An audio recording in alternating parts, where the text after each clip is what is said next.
家人们今天这个饭菜，我看到它的时候就开始惊呼：四菜一汤还带个炸鸡！我迫不及待的来扫小票。 해당 사연은 해외 커뮤니티에 올라온 중국 대학생의 사연을 바탕으로 재구성되었습니다. 안녕하세요. 저는 중국 대학생 장핑안이라고 합니다. 오늘은 제가 한국에서 있었던 일에 대해 들려드리려고 해요.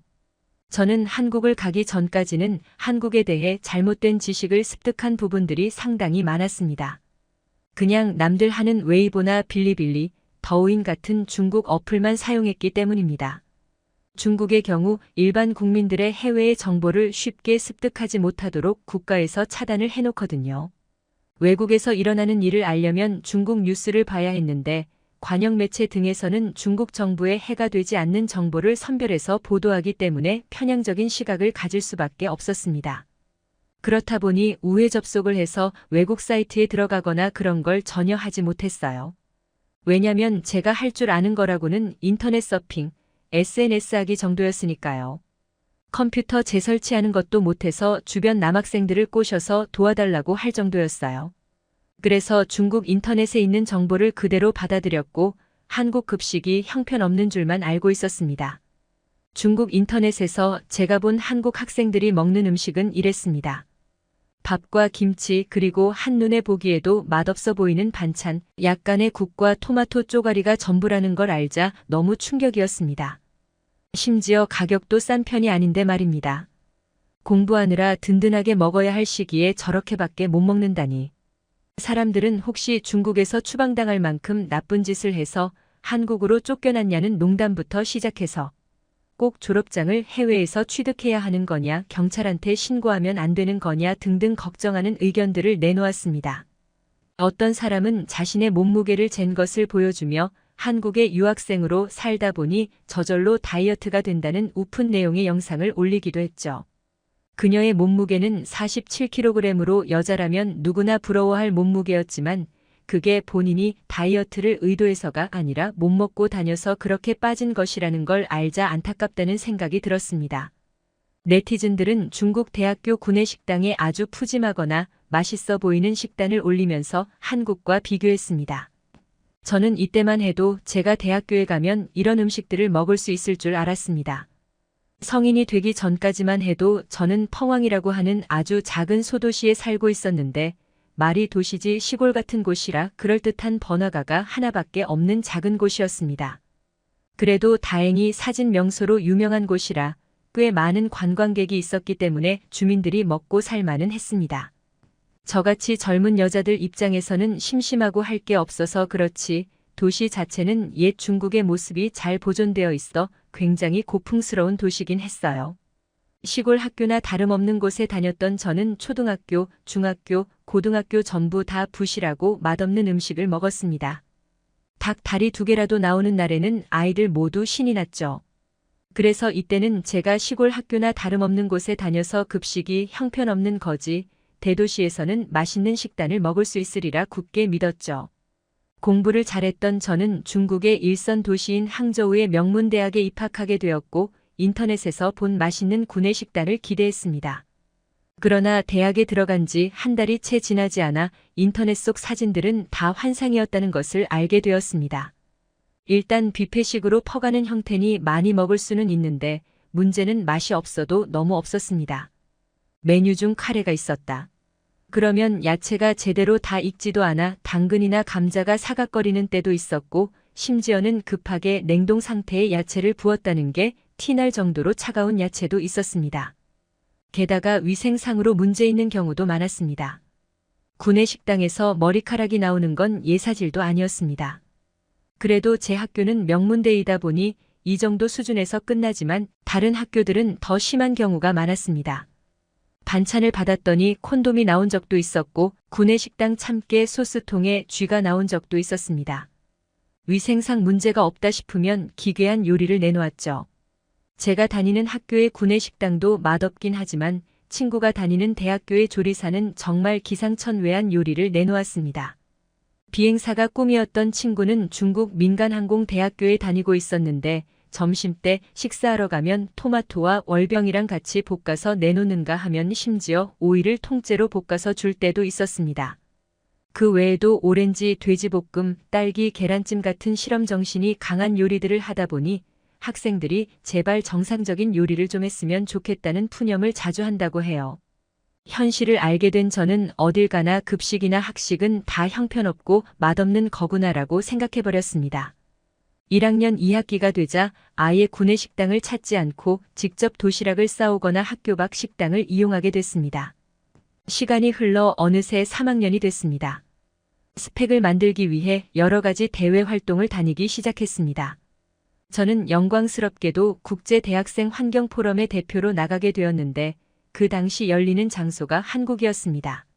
한국에 대해서 긍정적인 감정은 없었지만 시골 촌뜨기나 다름없었던 제가 난생 처음으로 해외로 나간다는 사실만으로도 너무 신나고 설렜습니다. 그렇게 한국에 도착한 저는 대한민국 서울의 현대적이면서 세련된 모습에 놀랐습니다.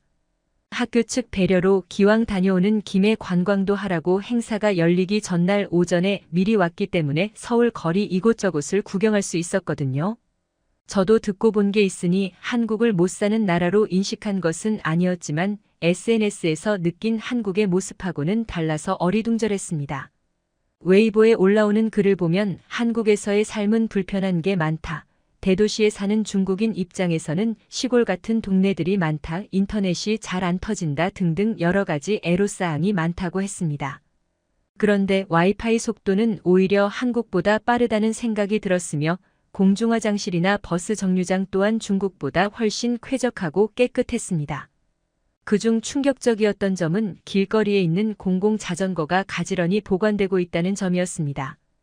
중국에서도 대도시를 중심으로 공공자전거 문화가 퍼져가고 있는 추세인데 문제는 사람들이 남의 물건이라고 함부로 쓰는 경우가 너무 많다는 것입니다. 남의 물건도 내 것처럼 아껴야 하는데 하루 이틀만 지나면 자전거가 파손되거나 분실되는 경우가 많았습니다. 자전거를 제자리에 가져다 놓기도 귀찮은지 도로 한복판에 자전거가 나뒹굴고 있곤 했죠. 그래서 중국에서는 새벽에 공유 자전거를 정리하는 트럭이 돌아다니곤 했습니다. 시민들도 성숙한 의식으로 아껴서 잘 이용하고 제자리에 가져다 놓아야 하는데 그 기본적인 걸 안 하니 수거 트럭이 생기는 거죠. 이때부터 저는 일종의 배신감 같은 게 점점 올라오기 시작했습니다. 중국 SNS에서 보여주는 한국의 모습이 내려치기였다는 것을 알게 되었거든요. 일부러 중국을 치켜세우기 위해 비겁하게 다른 나라에 대한 루머 정보를 퍼뜨리는 행위였습니다. 그러나 이때까지만 해도 한국 학교의 급식이나 구내식당 영상들까지 의심하진 않았습니다. 그건 확실하게 영상이라는 자료가 있으니 아무리 중국 인터넷의 주작질을 잘하는 사람들이 많다고 해도 그것만큼은 거짓이 아닐 거라고 믿었죠. 그 생각이 바뀌게 된 건 다음 날 환경포럼에 참여하기 위해 주최 장소인 서울의 한 대학에 갔을 때였습니다. 오후부터 본격적으로 진행되는 환경포럼 행사에 앞서 각 나라의 학생들이 프리젠테이션 파일을 컴퓨터에 저장하고 리허설도 해보는 등 한창 바쁜 일정이 진행되었는데요. 어느새 점심시간이 되자 포럼 관계자가 학생들을 불러 모으더니 지금부터 구내식당에서 식사를 할 거라고 말해주었습니다. 학교 구내식당에서 식사를 한다는 말에 좀 실망스러웠지만 시장이 반찬이다라는 말이 있듯이 곧 마음을 고쳐먹고 설령 맛없다고 해도 공짜밥인 게 어디냐라고 생각하게 됐죠. 행사 관계자는 학생들에게 식권으로 보이는 영수증을 배부해 주었습니다. 영수증을 배부받자 한 가지 좋은 아이디어가 떠올랐는데요. 한국 구내식당에 맛없는 밥을 올려 SNS에 좋아요를 많이 받은 사람들처럼 저도 더우인 같은데 한국 구내 식당 영상을 찍어서 올리면 관심을 받을 수 있지 않을까 하는 기대감도 생기더라고요. 한국에는 좀 미안한 행동이긴 하지만 저도 왕홍이 되어서 돈을 많이 벌고 싶었기 때문에 팔로워를 늘리고 싶었습니다. 물론 인기를 얻기 전까지는 얼굴이나 목소리 공개는 좀 미루는 게 좋으니 영상에 나오는 음성은 SNS 설정을 통해 AI 음성으로 바꿔 촬영할 거긴 했어요. 저는 학교 식당에 들어가자마자 어그로 영상을 찍기 위해 카메라를 켰어요. 하지만 이 생각은 곧 바뀌게 되었습니다. 한눈에 보기에도 너무 맛있는 메뉴들이 많았기 때문입니다. 충격을 받은 저는 이게 대체 어쩐 일이지 싶었습니다. 한국 학교 식당이 형편없다는 영상은 못 올리게 됐지만 대신 한국을 칭찬하는 영상을 올릴 수 있겠다는 생각이 들어 느낌을 바꿔 촬영해 보았습니다. 家人们，今天这个饭从我看到它的时候就开始惊呼，四菜一汤还带个炸鸡，我迫不及待的来扫小票。拿到米饭之后，首先自己拿一片芝士，当然这个如果你想多吃点，再多拿几片也是可以的。阿姨正在给我盛炸鸡，这个芝士酱是我的最爱，芝士配芝士。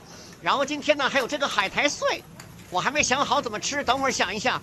这个不要泡菜就上萝卜丁吧，也可以，也可以。这个腌制的藕片上面有一点酱汁，但不是桂花酱，就是酱油的味道，非常非常满福的这个泡菜汤。满福你们可能听不懂，这是我们家乡话，谢谢大家。那我就要开动啦。这个炸鸡很香脆，尤其是蘸上芝士酱，非常美味。还有我的自创吃法，就是用米饭蘸上海苔碎，再放在泡菜汤里吃一大口，完美。 처음엔 한국을 칭찬하는 의도로 올린 영상이라 한국을 까길 바라는 경향이 강한 중국 네티즌들이 싫어할까봐 걱정도 됐는데요. 막상 올리니 중국인들도 반응이 굉장히 좋았습니다. 한국 급식이나 학식이 형편없다고 여겼는데 맛있어 보인다며 의외라는 반응이었죠. 하지만 저는 곧 제가 영상에 얼굴을 드러내지 않고 목소리도 AI 변조 기능을 이용해 올린 것이 현명했다는 것을 깨닫게 되었습니다. 여기는 가장 부유한 축에 드는 학교 식당이야. 다른 학교에 다니는 학생들은 더 비참하다고 생각하면 돼. 저기선 최소 국빈 만찬 수준이지. 지금까지 내가 한국에서 방문하거나 혹은 봤던 것을 통틀어서 최고의 대학 구내 식당이라고 볼 수 있어. 이건 내가 지금까지 본 한국 식당에서 본 것 중 최고야. 진짜 고기가 들어있고 국물에 재료가 많이 들어간 것 같은데? 칭찬하는 댓글의 내용 또한 자세히 보면 결국 까는 내용이었거든요. 지금까지 본 것 중 최고의 식당, 국빈 만찬 수준이다. 여기는 가장 부유한 식당에 든다 등등. 이 말은 다른 한국 구내 식당은 이것만도 못하다는 수준이었습니다. 실제로 왜 별것도 아닌 걸로 한국을 칭찬하는 영상을 올리냐고 묻는 사람도 있었습니다. 만약 제가 당당하게 제 신분과 얼굴을 드러내고 올렸다면 한국 올려치기 하는 인간이라고 욕 먹었을 것 같아요. 근데 이때 살짝 의문이 들었습니다. 막상 한국에서 직접 체험해보니 한국의 학교 식당이 형편없는 것도 아닌데 어째서 중국에 올라오는 영상은 하나같이 풀떼기로 가득 차고 양도 적게 주는 영상일까? 의심이 든 저는 한국 급식 영상이라고 올라온 영상들을 다시 봤습니다. 그리고 꼼꼼히 영상을 살펴본 저는 사람들이 영상을 조작했다는 것을 알게 되었습니다. 지금 제가 보여드리는 영상을 눈을 크게 뜨고 집중해서 유심히 봐보시길 바랍니다. 뭔가 이상한 부분이 보이지 않나요? 갑자기 무언가가 생겨났지 않은가요? 정답을 모르시겠다고요? 그럼 제가 알려드리겠습니다. 토마토를 담으러 가는 구간을 봐볼까요? 이때만 해도 밥은 그냥 흰 쌀밥에 불과했습니다. 그런데 토마토에 설탕을 끼얹는 장면에서는 갑자기 밥 위에 무언가가 생겨났습니다. 이제 아시겠죠? 이 사람은 일부러 반찬을 적게 뜨고 다른 반찬이 있는 걸 일부러 보여주지 않고 몇 가지를 생략한 것입니다. 이 사람은 이 구간은 실수로 편집을 못했던 모양이죠. 진실을 알게 된 저는 중국인들이 조작을 하고 있다는 것을 알게 되었고 같은 중국 시민으로서 분노와 실망감을 느꼈어요. 여러분도 너무 중국발 영상 믿지 마세요. 이제는 컴맹인 저조차 배신감을 느껴서 스스로 공부하고 유료 VPN을 이용해서 해외 사이트를 뚫어서 새로운 정보를 얻고 있거든요. 무엇이든지 편향된 정보는 믿어봤자 좋을 게 없답니다.